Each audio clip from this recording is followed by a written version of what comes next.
let's go to a different issue. Let's talk politics, because politics is kind of everything. You know, everything politics is affected. Everything is affected by politics, and politics affect everything. So there is no anything which is not kind of touched by politics.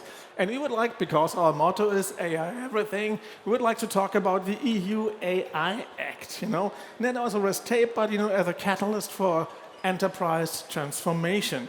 Because in Europe, everything is organized, as you know, and the AI EU Act, many people love it, some people hate it. It's very complex, but what to do about it? That will be our next topic, ladies and gentlemen.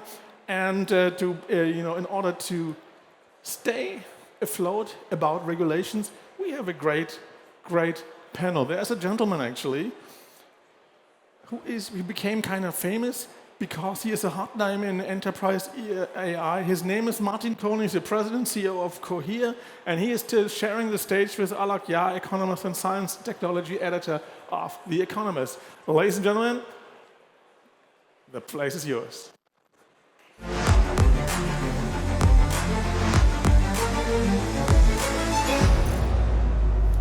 Good afternoon.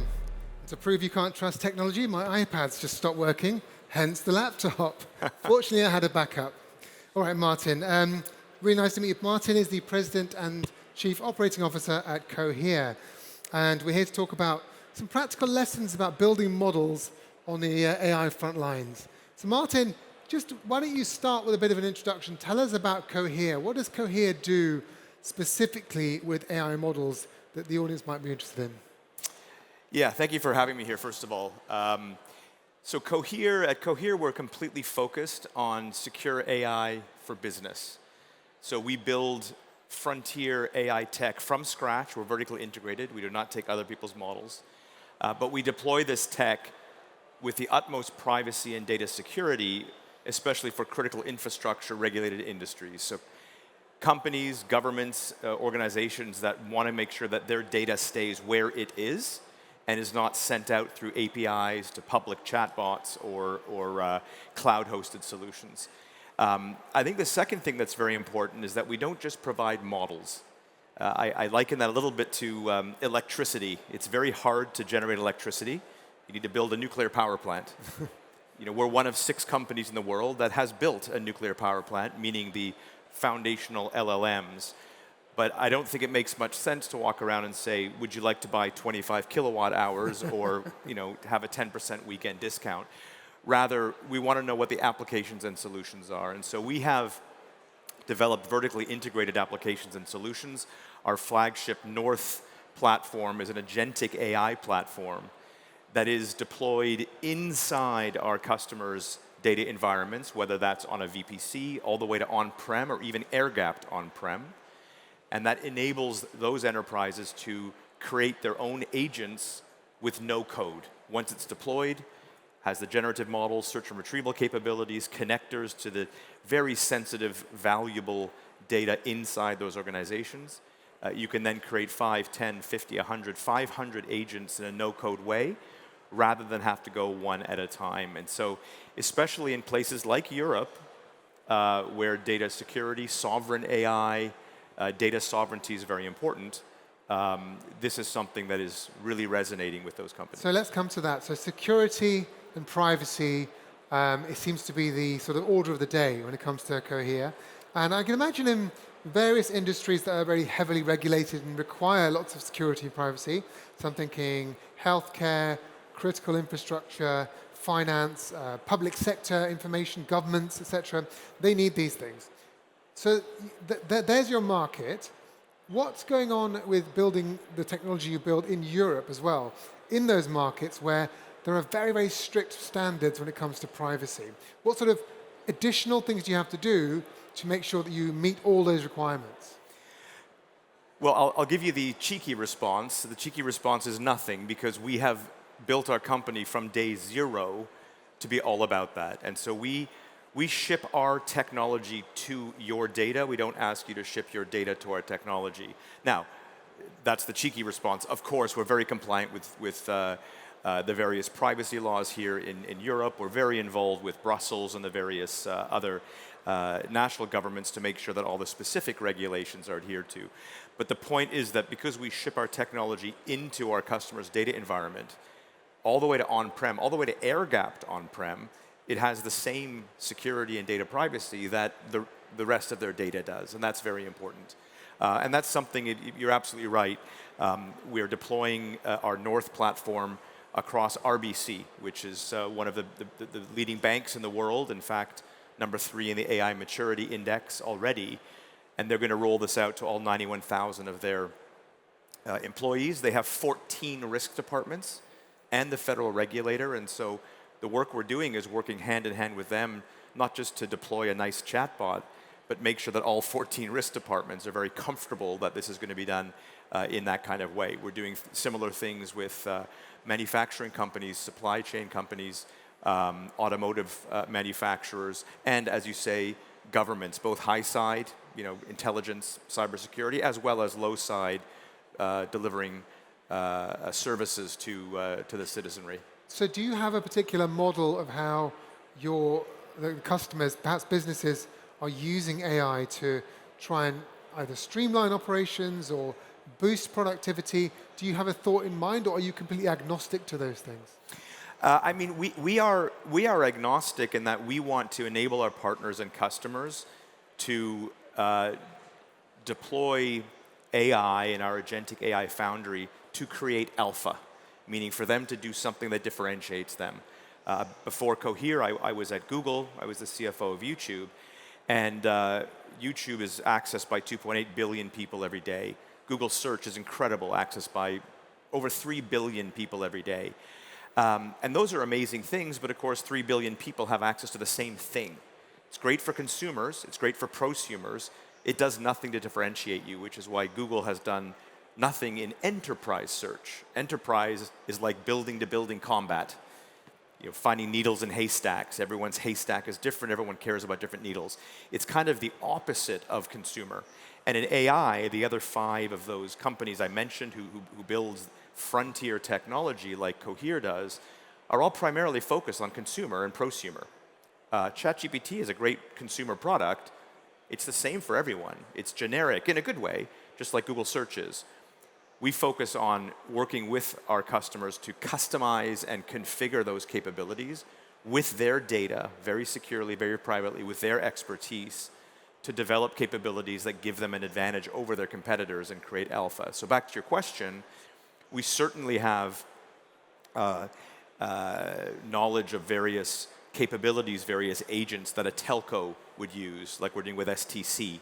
Like an industrial company would do, like we're doing with our deep partnership with Fujitsu, where they have objectively the best capabilities in the Japanese market, like we're doing with LG in Korea. But at the same time, once this is deployed, and once the first 2, 3, 4 applications are creating value, because they have this agentic AI foundry deployed, they can do the next 5, 10, 50, 100 very safely, securely, in a no-code way, internally themselves, which is very, very important. Yeah. Your AI is also multilingual, which perhaps is a bit different to some of the other frontier models. What's the advantage of that beyond the obvious ones of being able to operate in different countries, of course? It's a great question. It comes back again to our North Star, which is what do enterprises care about? Our co-founders think this quest for AGI is hyperbole and it's silliness. We care about creating value for companies, for governments, et cetera.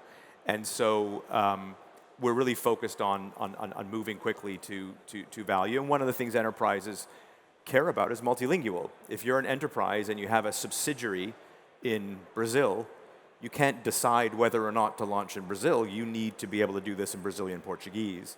If you're a consumer service, you can decide whether or not you want to launch in Brazil.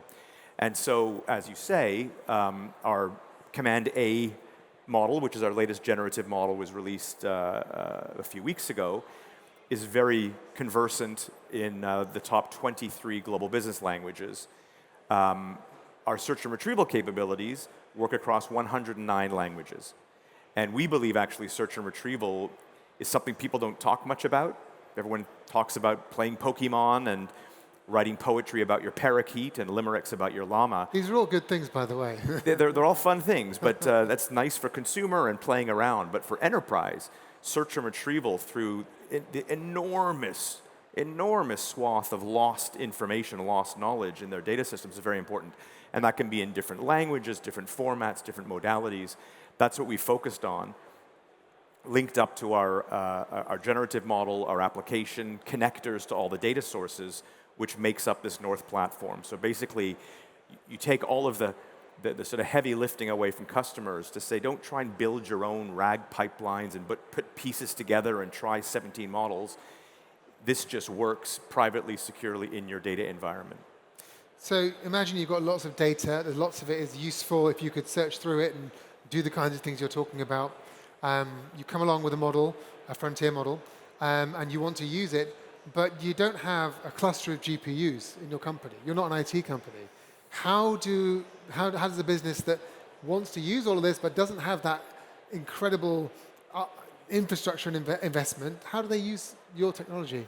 That's a very good question. I'll give you a couple different angles to answer that. The first one is efficiency is very important. Again, maybe not the sexy articles that people want to read about, but our Command A generative model actually outperforms GPT-4o and DeepSeek v3 on enterprise tasks. And amusingly, it outperforms DeepSeek v3 in Chinese as well.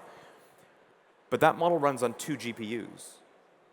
DeepSeek needs 8, and GPT-4o needs 16.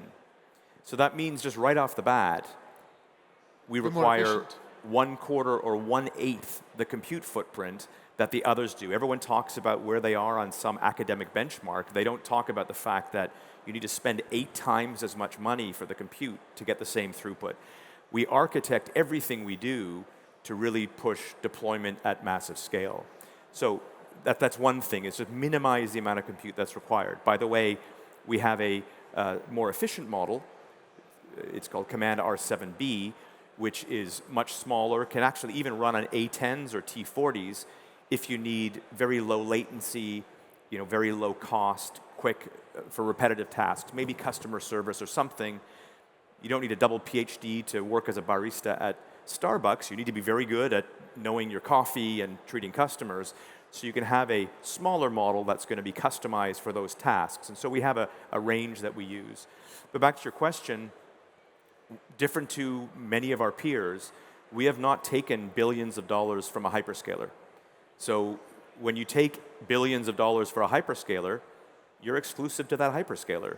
And you are basically a GPU reselling vehicle because all of that money is already promised back to that hyperscaler. We have not done that. We're much more capital efficient, but we're also completely agnostic. So we're available on every cloud, but 90% of what we do, 90, is private deployment, whether that's VPC or on-prem. And to answer your question, if you don't have a big swath of GPUs, because of the efficiency, you don't need a massive amount.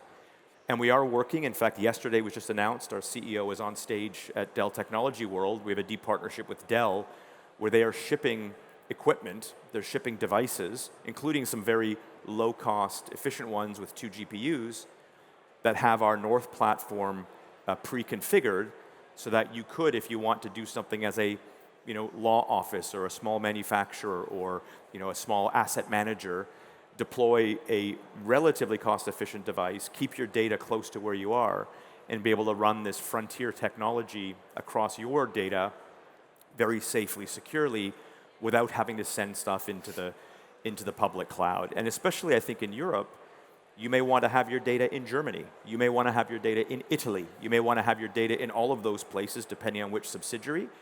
So we can work across multi-cloud and hybrid cloud as well. Quick question on the efficiency.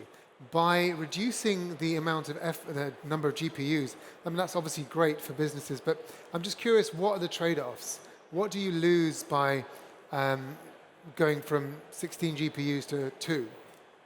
What you lose is burning money on a bonfire.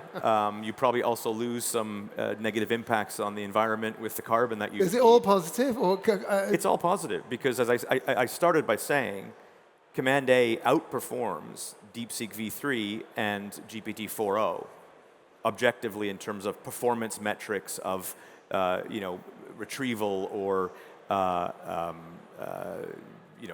whatever it is that you're trying to actually use the AI to do. And it does that with a quarter or an eighth of the power of the GPUs. The reason is simple. If you think about what we do, we focus every single day on what do enterprises care about, what do governments care about, how do you deploy at massive scale.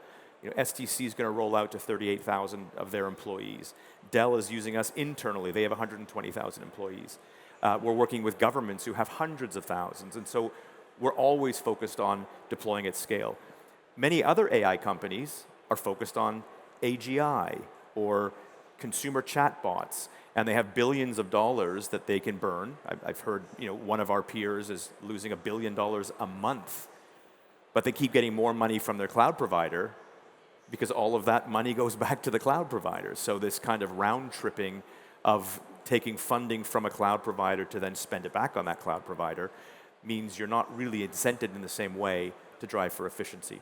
All we care about is efficiency, both for our shareholders, which are some of the leading strategic investors, SAP, Salesforce, Fujitsu, LG, Aramco, SAP, etc., as well as for our enterprise customers who are not doing POCs to impress the board with 5 users. They're deploying in production for thousands of customers and ultimately millions of end users. For example, with Oracle, we power Fusion, NetSuite. Over 100 AI features are powered by Cohere inside their SaaS products that are deployed to 25,000 enterprises. So it's that deployment at scale that just drives us to strive for efficiency without compromising the performance that makes sense. Again, I don't think we're going to enter any Pokemon competitions with Cohere, but we don't know of many enterprises who care about their Pokemon prowess. So security, privacy, and efficiency. That's what I've learned. Martin, thank you very much. It's been a really interesting conversation. Thank you. Thank you.